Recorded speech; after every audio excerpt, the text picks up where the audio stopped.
آئے میرے ساتھ نکالیے متی کی انجیل اس کا 27 باب، متی کی انجیل اس کا 27 باب اور 45 سے 46 تک پڑھیں گے۔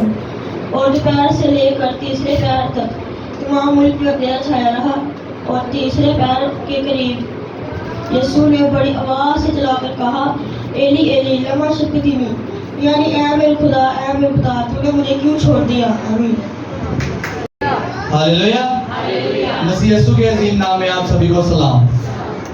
آئیے میں چاہوں گا کہ سب سے پہلے آپ لوگ اپنے لیے تالیاں بجائیں، کیونکہ کافی دیر ہو گئی ہے، آپ لوگ بیٹھے ہوئے ہیں کلام کو سن رہے ہیں، اور میرا ماننا ہے کہ یہ دعا جتنی لمبی ہوتی ہے اتنی ہی بابرکت بھی ہوتی ہے، کیونکہ خدا کا کلام جب جب کھلتا ہے تب تب برکات نازل ہوتی ہیں۔ آمین۔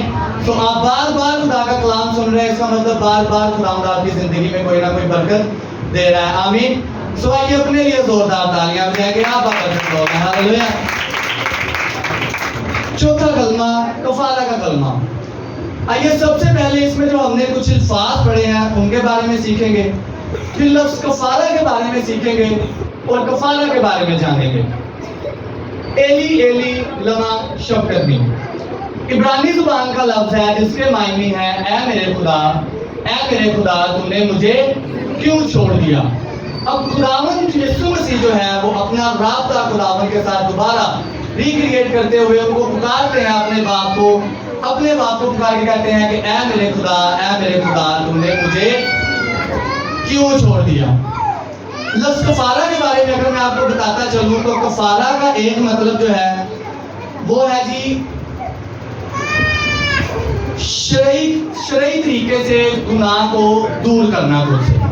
ایک مطلب ہے اس کا شرعی طریقے سے گناہ کو خود سے دور کرنا، اور ایک مطلب ہے قربانی کے ذریعے سے یا خدا کے حضور میں کوئی چیز دے کے اس کے ذریعے سے گناہ کو اپنے آپ سے دور کرنا۔ اگر ہم موسمی شریعت کو پڑھتے ہیں، اگر آپ نے بائبل کا اچھے طریقے سے مطالعہ کیا ہوا ہے، پیدائش خروج احبار کی کتابیں آپ نے پڑھی ہوئی ہیں، تو اس میں خدا نے جب موسیٰ کو شریعت دی تو خدا نے اس میں ان کو قانون دیے تھے کہ جو شخص گناہ کرے اس کے لیے خدا نے کفارہ کے طور پہ کچھ جرم بھی رکھے ہوئے تھے۔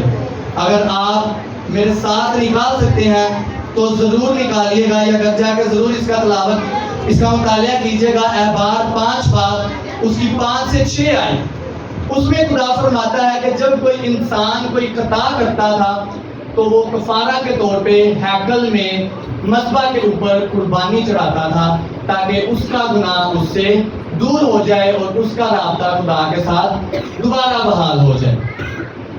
دوبارہ سے میں آپ کو بتاتا ہوں کہ جب کوئی گناہ موسمی شریعت میں جب کوئی شخص کوئی گناہ کرتا تھا تو وہ ہیکل میں جا کے کاہن اس کے لیے قربانی چڑھاتا تھا، وہ بکرا لے کے جاتا تھا، وہ کاہن اس کے لیے قربانی چڑھاتا تھا، اور اس قربانی کی وجہ سے اس کا گناہ جو ہے وہ بچ دیا جاتا تھا اور اس کا رابطہ خدا کے ساتھ دوبارہ بحال ہو جاتا تھا۔ اسی طرح اگر آپ احبار 17 باب اس کی 11ویں آیت کا مطالعہ کریں تو اس میں لکھا ہوا ہے کہ جان جو ہے وہ خون کے سبب سے کفارہ دیتی ہے۔ جان جو ہے وہ خون کے سبب سے کفارہ دیتی ہے۔ سو اگر آپ یسوع مسیح کی طرف آئیں تو شریعت میں جو برہ دیا جاتا تھا وہ بے عیب ہوتا تھا۔ اگر آپ یسوع کی قربانی کی طرف آئیں تو وہ بھی ایک بے عیب برہ تھا، اس کے بھی کوئی گناہ نہیں پایا گیا تھا۔ وہ واحد ہستی تھی جس نے علانیہ کھڑے ہو کے کہا تھا کون ہے جو مجھ میں گناہ ثابت کر سکتا ہے۔ ہاللیلویا۔ تو یعنی کہ جب ابن انسان کا جو رابطہ ہے وہ خدا سے ٹوٹ گیا، جب ابن انسان خدا سے کافی دور ہو گیا تو اس کا کفارہ جو تھا وہ کسی بیل یا بچڑے کے خون سے نہیں تھا دیا جا سکتا۔ اس لیے خدا نے اپنا اکلوتا بیٹا اس دنیا میں بھیجا کہ وہ آئے اور آپ کے اور میرے گناہوں کا کفارہ دے اور ہمیں تمام تر بدیوں برائیوں سے دھو کے پاک کر دے۔ آمین۔ اب آگے آپ اس آیت کا مطالعہ ضرور کیجیے گا گھر جا کے، یا میں تو کہتا ہوں کہ اگر کوئی اس میں رہنمائی کر دے۔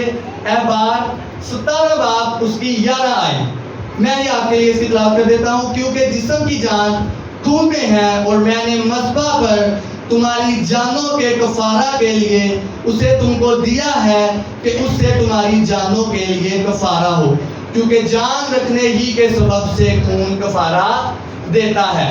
یعنی کہ جسم کے اندر جان جو ہے وہ